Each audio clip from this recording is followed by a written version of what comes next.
하나님 아버지와 주 예수 그리스도로부터 오는 은혜와 평강이 이 자리에 계신 여러분들과 함께하기 바랍니다. 2017년에 나온 한 의학 잡지의 보고에 의하면 2030년이 되면 한국에서 태어나는 남자 아이의 기대 수명이 84.07세가 될 것이라는 예측을 하였습니다. 이제 고령화 사회가 된다는 것이죠. 그래서 고령화 사회에서 가장 무서운 적이 치매라는 보고가 있습니다. 신문에서 치매를 예방하는 생활 습관에 대해서 기사를 보았는데요. 하루에 2시간씩 책을 읽으라, 의도적으로 왼발과 왼손을 많이 사용하라, 그리고 많이 웃어라, 이런 말들이 있더라고요. 그 중에서 가장 기억나는 것이 있는데 뭐냐 하면은 가능하면 자주 감동을 받아라 라는 말을 하더라고요. 그래서 그 기사에서는 감동하기 위해서 극장이나 공연장을 자주 찾으라는 권면을 하였습니다. 저는 이 글을 읽으면서 참 우리는 애써 극장이나 공연장을 찾지 않아도 우리는 세상에 줄 수 없는 감동을 받은 사람이다. 할렐루야.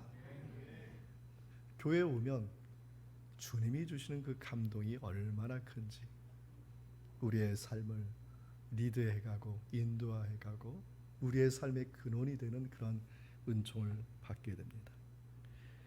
교회 공동체는 이 은혜를 유지하는 것이죠. 그 하나님의 그 감동을 유지하고 그 감동받은 것을 세상에 나누어 주는 것이 교회인 것입니다.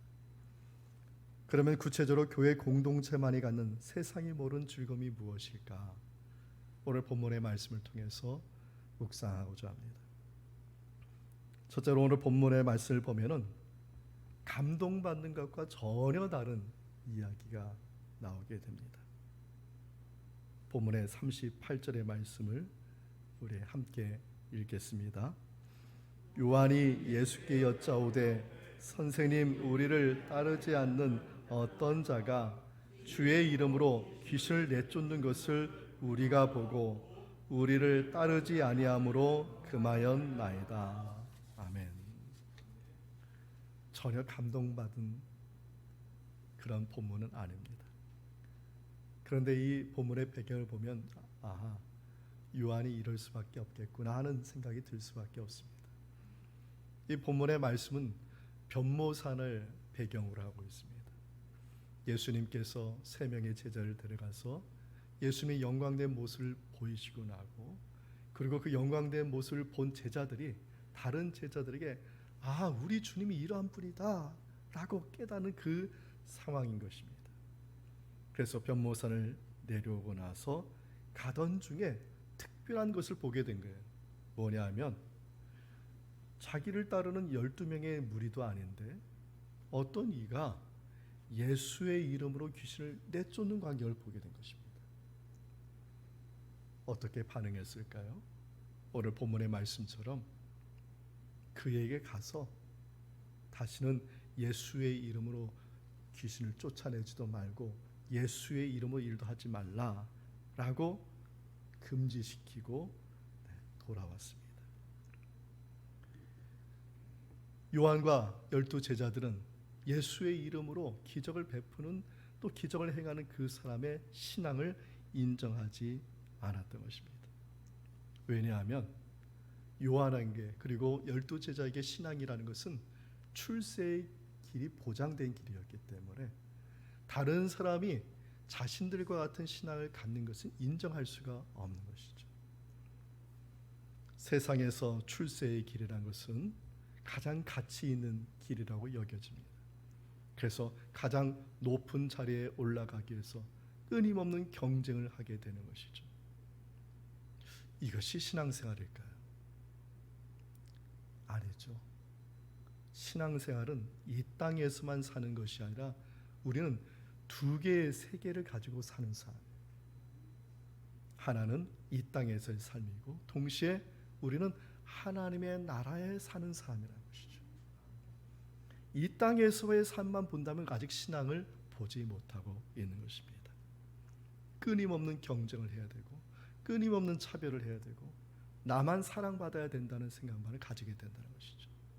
그러나 하나님의 나라에서 산다는 이것을 깨달은다면 나만이 사랑하는 것이 아니라 모든 사람이 다 사랑하는 것이 마땅한 것을 깨닫게 되는 것입니다. 요한이요, 아직 자신이 두 개의 세계에서 살고 있는 것을 모르고 지금 이 세상에서의 것만 연연한 것입니다.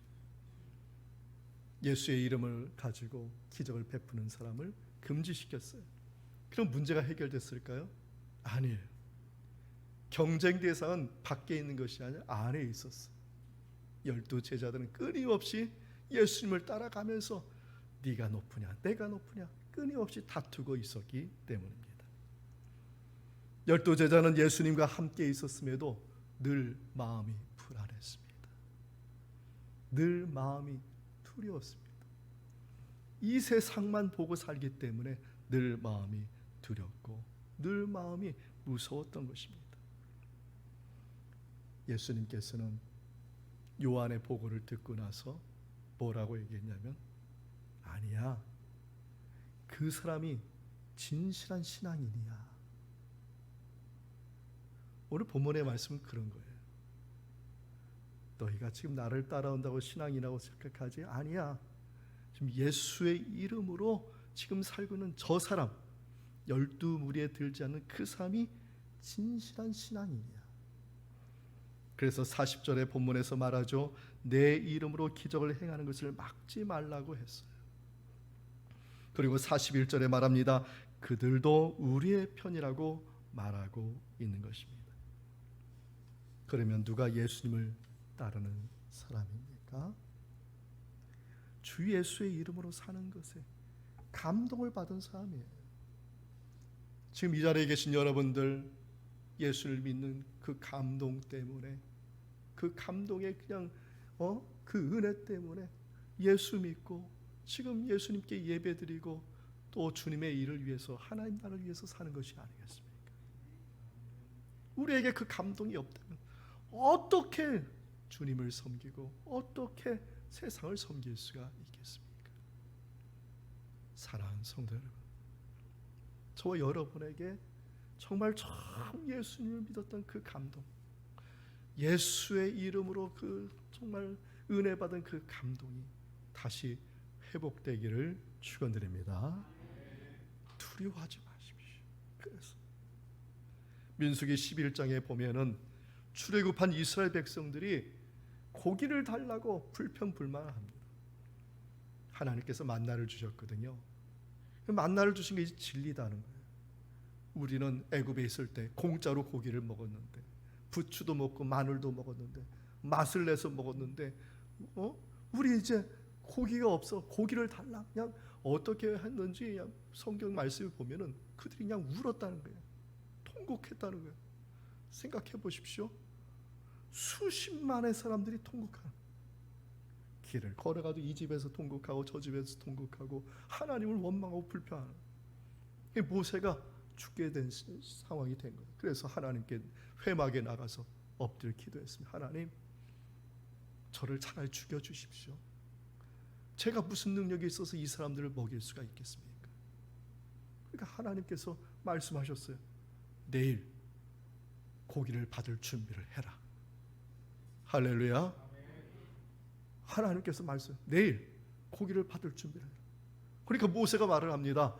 하나님, 바다의 물고기를 다 잡은들 장정이 60만 명이요 남녀로 250만 명 어떻게 먹일 수 있습니까? 한 달 내내 어떻게 먹입니까? 이거 있을 수 없습니다. 그러니까 주님이 말씀하셨어요. 민수기 11장 23절의 말씀인데 우리 함께 말씀을 읽어보겠습니다.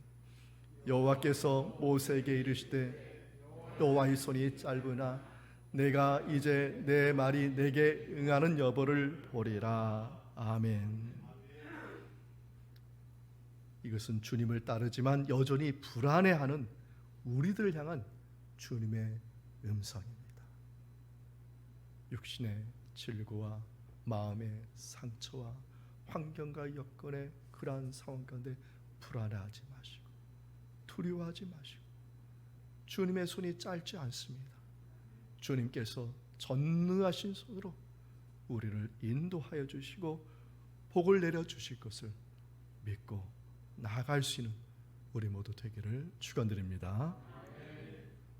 그러므로 저와 여러분을 향한 주님의 이 마음, 우리 이 마음을 깨닫고 가야 되는 것입니다. 우리를 향한 그 주님의 마음을 또 세상에 전해야 되는 것입니다. 오늘 본문의 41절의 말씀, 41절 말씀을 함께 읽겠습니다. 누구든지 너희가 그리스도에게 속한 자라 하여 물 한 그릇이라도 주면 내가 진실로 너희에게 이르노니 그가 결코 상을 잃지 않으리라. 아멘. 예수님의 이 말씀은 좀 생각해 봐야 하는 말씀입니다. 이 본문에서 너희가라는 인칭대명사는 누구를 두고 얘기하냐면 12 제자를 두고 하는 말입니다. 그 12 제자가 지금 어떤 행동을 했습니까? 철부지 행동을 한 거예요. 진실한 신앙인이 예수의 이름으로 사는 것을 금하고 있는 철부지 행동을 하고 있는, 단지 자신들이 12 무리에 속하지 않았다는 것 때문에 차별하고 있는, 억압하고 있는, 그 마음속에는 시기하고 질투하고 어떻게 너까지가 이런 일을 행할 수 있어?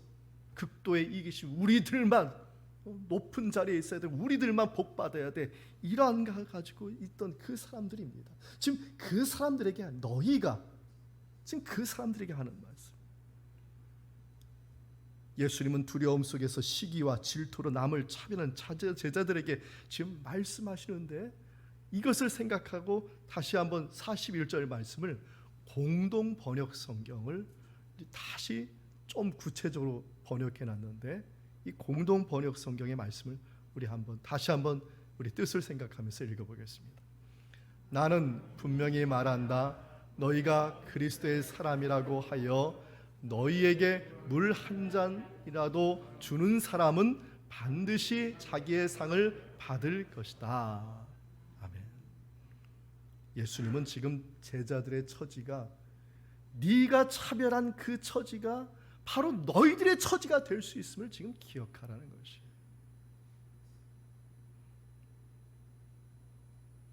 지금 너희들의 처지가 물 한 그릇도 대접받을 수 없는 그 처지, 너희들이 조금 아까 철부지처럼 행동함으로써 상처받은 그 삶의 그 상태가 너희들의 상태가 될 수 있음을 지금 기억하라는 말씀입니다.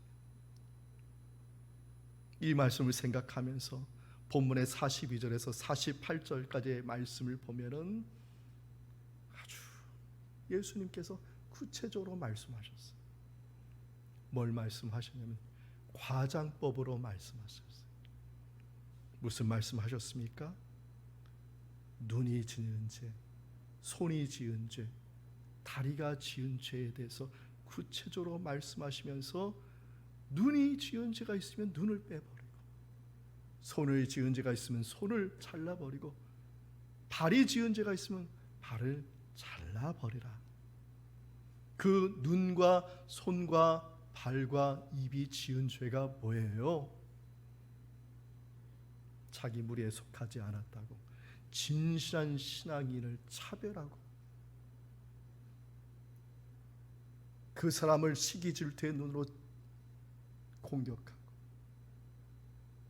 그 손은 섬김의 손이 아니라 그 사람을 억압하는 손이 되고, 그 발은 주님을 찬양하는 발이 아니라, 주님을 향한 발이 아니라 그 남을 헐뜯는 곳을 향하는 발이.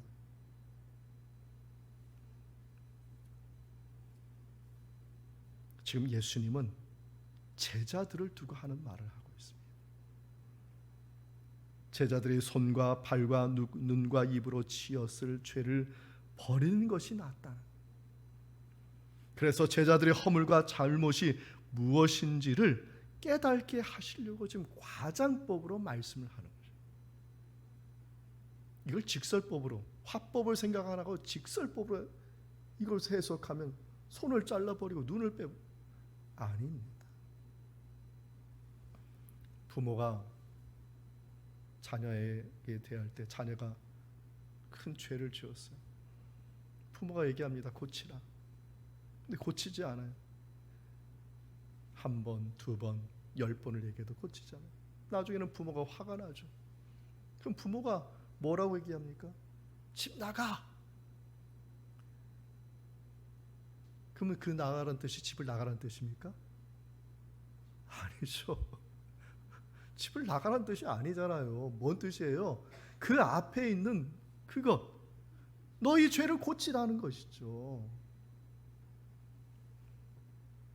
지금 본문의 말씀이 역지사지예요. 역지사지. 상대방의 입장을 좀 생각해 봐요. 상대편의 마음에서 지금 이해하고 있느냐?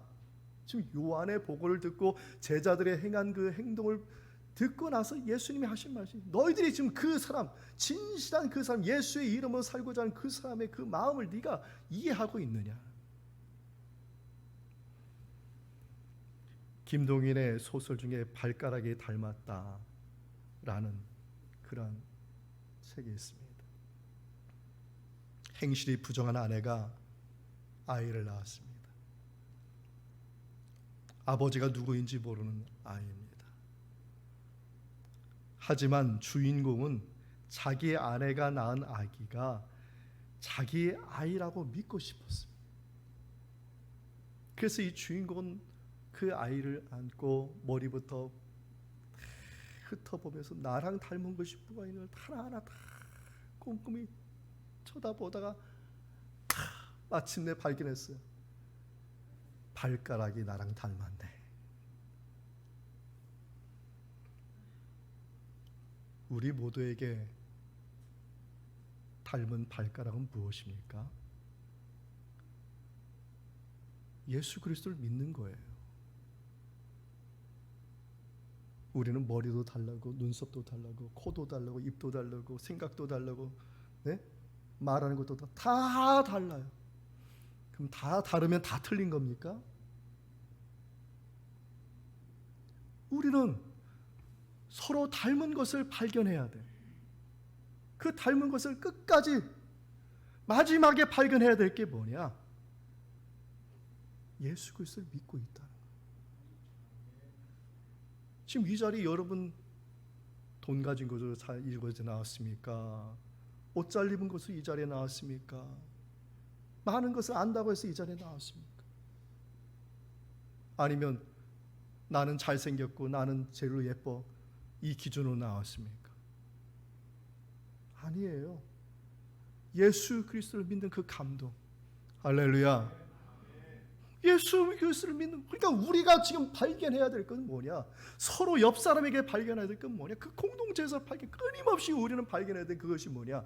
예수 그리스도. 요한복음 1장 12절에 말씀합니다. 영접하는 자 곧 그 이름을 믿는 자들에게는 하나님의 자녀가 되는 권세를 주셨으니. 다른 거 하나도 안 본다는 거예요. 하나님의 자녀가 되는, 그리고 하나님의 자녀의 권세를 주는 그 기준은 아무것도 없어요. 하나님은 머리끝부터 발끝까지 새카맣게 죄로 물든 우리들의 그 모습 뭘 볼 수가 있겠습니까? 한 가지 딱 찾았어요.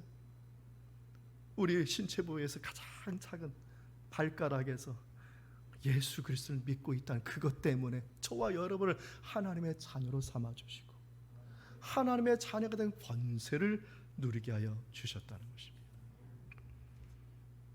변모산에서 예수님의 영광된 모습을 보이심도 십자가에서 우리의 죄 때문에 손과 발을 못 박으시면서 보혈을 흘리신 목적은 분명합니다. 믿는 자에게 구원하여 주시고 하나님의 자녀가 되게 하기 위함이라는 것입니다. 예수님의 이름을 믿는 자는 모두가 하나님의 자녀인 줄 믿으시기를 바랍니다. 저를 따라서 해보겠습니다. 나는 죄인입니다. 그러나 나는 하나님의 자녀입니다. 큰 소리로 다시 한번 저를 따라서 해보겠습니다. 나는 하나님의 자녀입니다. 할렐루야. 하나님의 자녀인 주님이 우리에게 주신 이 손과 발과 우리의 눈과 우리의 입술은 무엇을 위해 사용할 것인가? 섬기는 것이죠. 주님의 감동을 받아서 우리가 받은 이것은 죄 짓는 것에 사용하는 것이 아니라 우리가 세상에 줄 수 있는 은혜, 하나님 세상에 알 수 없는 은혜, 그 은혜가 뭐예요? 우리가 감동받은 주님의 은혜를 세상을 위해 전해주고 우리의 손과 발과 눈과 입은 그것을 섬기기 위해서 주님이 주셨다. 우리 열림은 교회가 이러한 손과 발과 눈과 입으로 서로를 섬겨서 정말 세상에 줄 수 없는 하나님의 은혜로 감동이 넘치는 우리 열림은 교회가 되기를 주님의 이름으로 축원합니다. 그래서 주님의 마음을 본받는 사람은 서로 화목해. 오늘 마지막에 화목하라 말합니다. 우리 본문의 50절의 말씀을 함께 읽겠습니다. 소금은 좋은 것이로되 만일 소금이 그 맛을 잃으면 무엇으로 이를 짜게 하리요?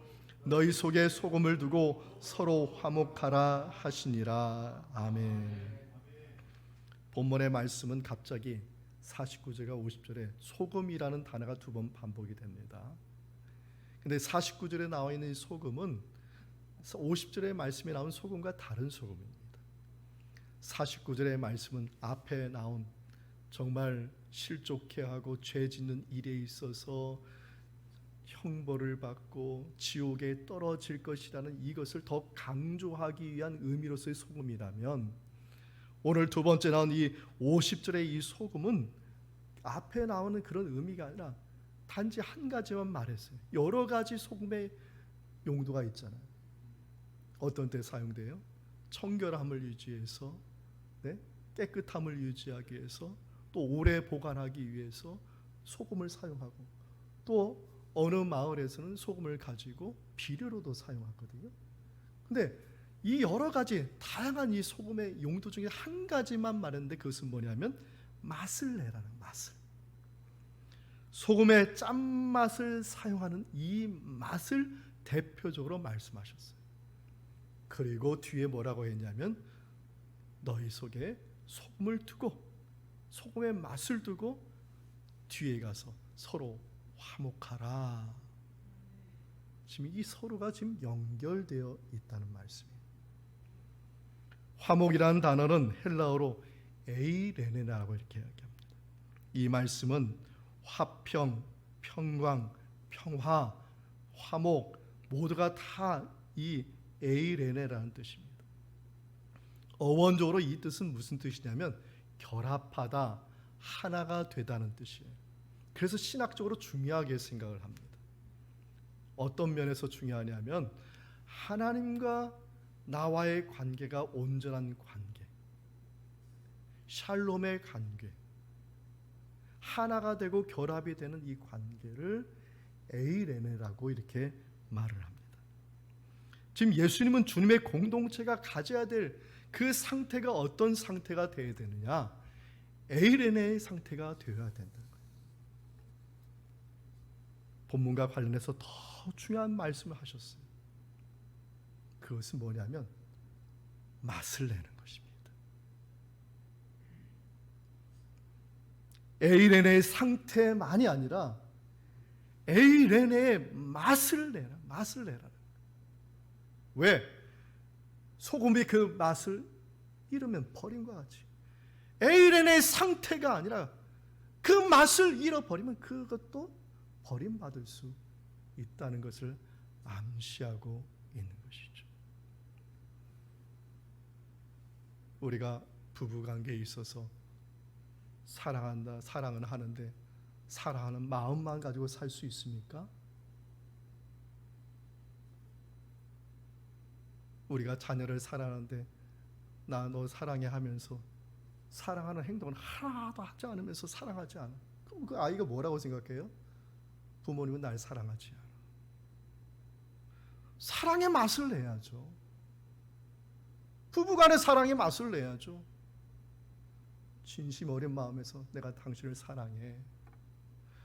이 모습을 보니까 당신 정말 아름다워. 우리 교회엔 정말 아름다운 분이 많습니다. 네. 내가 당신을 보니까 너무 멋있어. 최고로 멋있어. 우리 교회 정말 최고로 멋진 분들 많습니다.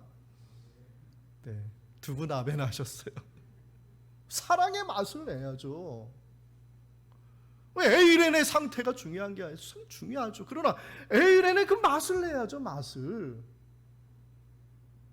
그러면 예수님 이 세상 오실 필요가 없잖아요. 예수님은 마지막까지 그 에이렌에 화목하다는 것, 그 에이렌의 맛을 내셨어요. 맛을 내셨어요. 그 대표적인 것이 바로 최후의 만찬 아니겠습니까? 최후의 만찬은 그 식탁에 제자들을 초대해서, 그 제자들은 어떤 제자들입니까? 철부지 제자들이 온갖 손과 발과 눈과 죄를 눈과 입으로 죄 짓는데 앞장서는, 아직까지도 깨달지 않는, 예수님 내일 돌아가시는데 내일 십자가에 박힌 못 박히는, 아직까지도 깨달지 못한 그 제자들을 초청하셨어요. 그 자리에는 또 누가 있었습니까? 당장 몇 시간 후에 예수님을 배반할 가룟 유다도 있었어요. 예수님은 구별하지 않으셨습니다. 그들의 발을 손수 씻어주시고 수건으로 닦아주시고 식탁의 자리에 앉게 하신 다음에 그 식탁에 준비된 떡과 포도주를 들어 말씀하시기를, 이것은 내 몸이다, 이것은 내 피이다, 이것을 먹고 마실 때마다 나를 기념하라, 이렇게 말씀하시고 여기서 끝나신 것이 아니라 예수님은 직접 십자가에 달려서 당신의 몸과 당신의 피를 우리를 위해서 흘려 주셨다는 것입니다. 최후의 만찬 자리에서 예수님이 보여주신 그 모습이 바로 에이렌의 맛이에요. 그 맛이 있었기 때문에 지금까지도, 2000년이 지난 지금까지도 교회는 떡과 포도주, 성찬을 지금도 그 예수님의 마지막에 그 에이렌의 맛을 보여주신 그 은혜와 그 사랑과 그 섬김을 기억하면서 우리가 성찬의 그 떡과 포도주를 받는 것이 아니겠습니까? 우리는 이러한 주님의 마음을 아는 사람들입니다. 주님과의 온전한 관계, 이 관계를 이루십시오. 그리고 주님의 마음을 온전히 다시 여러분의 마음, 두렵고 떨리고 절망하는 그 마음에 새기시고, 하나님께서 여러분 편에서 하나님의 그 전능한 손이 여러분을 지금 인도하고 있음을 믿고 세상에 나가서 화목의 식탁을 만드십시오. 에이렌의 맛을 내십시오. 여러분의 정말 어렵고 힘든 사람을 초청해서 그 사람을 섬기고 사랑하고 용서하고 주님이 보여주신 그 에이렌의 맛을 세상에 전달할 때, 이것이 세상이 알 수 없고 세상이 받을 수 없는 하나님의 감동이 아니겠습니까? 저는 우리 열린문교회 공동체와 여러분의 가정과 여러분의 삶의 자리가 이 은혜의 맛을 낼 때 반드시 그곳에 하늘에서 이루어진 것 같이 땅에서 이루어진 하나님의 전능하신 놀라운 손길의 역사가 함께 할 줄 믿습니다. 저는 말씀을 준비하면서 1987년에 개봉된 바베트의 만찬이라는 영화가 생각이 났습니다. 영화의 내용은 덴마크의 바닷가 작은 마을에 신앙이 독실한 사람들에게 일어난 이야기입니다. 그 마을에는 독실한 신앙인들이 살았는데 외형적인 것이었어요. 이 마을에 어떤 변화가 있었냐면, 그 마을의 영적인 지도자가 되시는 목사님, 존경받는 목사님이 돌아가신 이후에 그 마을에 수년 동안 이상한 분위기가 흘러갔습니다. 서로 시기하고 질투하고 미워하고 차별하고 억압하고, 그러한 상태에 있을 때 한 여자가 오게 되는데, 프랑스 파리에서 최고의 찬사를 받는 요리사 셰프가 그곳에 오게 돼요. 바베트라는 이 여인이 그 목사님을 잃고 절망 중에 있는 그 두 딸의 집에 가서 자청해서 내가 이 집의 하인이 되겠다고. 사람들은 외부에서 온 사람을 아주 차별해서 대했어요. 시기 질투했어요. 이 바베트는 그러한 가운데서 끊임없이 변치 않는 마음으로 두 딸을 섬겼습니다. 근데 이 바베트는 프랑스 파리에 있을 때부터 복권을 모았는데, 그 복권에서 최고의 금액을 받는 복권이 당첨이 된 거예요. 그 당시 돈으로 1만 프랑의 돈을 상을 받게 됐어요. 이게 소문이 쫙 퍼지게 된 것이죠. 사람들이 생각했어요. 이제 돈 벌었으니까 다시 프랑스 파리로 돌아가겠지, 이렇게 생각했는데, 이 바베트는 파리에서, 프랑스에서 1만 프랑 모든 돈을 다 쓰고 그것을 그 작은 마을에 데리고 가지고 와서 세계에서 가장 최고의 음식을 만들어. 왜 만드냐니까, 이것은 이 마을의 모든 사람을 먹일 것이다. 그 순간에도 마을 사람들은 시기 질투하는 거예요. 그 순간에 그 헌신과 섬김을 보고 있음에도 그 순간에도 비방하고, 이 바베트가 마을 사람들을 다 초청했습니다. 그런데도 그 초청을 받아들여서 그 자리에 다 앉았어요. 그 앉아있는 그 순간, 음식을 먹기 직전까지도 시기 질투와 다툼과 비방이 가득해. 그런데 이 바베트가 만든 요리를 한술 뜨고 두술 뜨고 먹어가는 그 순간, 그 음식 맛에 마음이 녹아버린. 그러면서 어떤 일이 벌어졌냐 하면은 자신이 가져야 할 것이 무엇인지를 깨달아. 뭐냐 하면은 예전에 가졌던 그 신앙의 감동, 아름다운 그 사랑과 용서하는 그 공동체의 모습이 그들 마음에 전해져서 이 바베트의 이 만찬을 통해서 사람들의 마음이 회복된다는 이러한 내용이가 이 영화의 내용입니다. 마을에 사는 그 사람들이 바로 요한이고 12제자였던 것이죠. 바베트가 누구입니까? 오늘 본문에 나온 12제자가 금지시고 차별하고 멸시하였던 그 사람입니다. 그 한 사람이 자신의 전 재산과 같은 물 한 그릇, 자신의 전 재산을 털어서 세상이 줄 수 없는 음식으로 그들을 대접했을 때 그 맛을 본 그 사람, 바로 마을 사람 요한과 제자들과 우리들이 그 에이렌의 그 맛을 보고 우리가 해야 될 것이 무엇인지를 깨닫게 된다는 내용과 같은 것입니다. 로마서 5장 8절의 말씀이죠. 우리 함께 읽겠습니다. 우리가 아직 죄인 되었을 때 그리스도께서 우리를 위하여 죽으심으로 하나님께서 우리에 대한 자기의 사랑을 확증하셨느니라. 아멘. 주님은요, 철부지 같은 우리들을 초청하셨고, 비천한 우리들을 초청하셨고, 가룟 유다와 같이 배신할 수 있는 우리들을 초청하여 주셨습니다. 그리고 용서하여 주셨습니다. 카바를 더 이상 그 죄를 보지 않고 인정하여 주신, 너는 의인으로 인정하여 주셨습니다. 그리스도인은 주님이 베푸신 이 마음을 닮아가는 사람들입니다. 오늘날 질병과 사업과 가정의 어려움을 겪고 있는 분들이 있습니다. 우리가 주님의 손과 발과 눈이 되기를 주님은 지금 바라시고 계시는 것입니다. 그래서 주님이 주신 화목을 지켜나가기를 바라신다는 것이죠. 사랑하는 성도 여러분, 여러분에게 정말 중요한 것이 무엇입니까? 돈은 없을 수도 있고, 재산은 부족할 수도 있고, 지식이 부족할 수도 있어요. 여러 가지 어려운 상황이 됐을 수도 있어요. 그러나 그 가운데 우리가 정말 소중히 지켜야 될 것이 무엇이냐?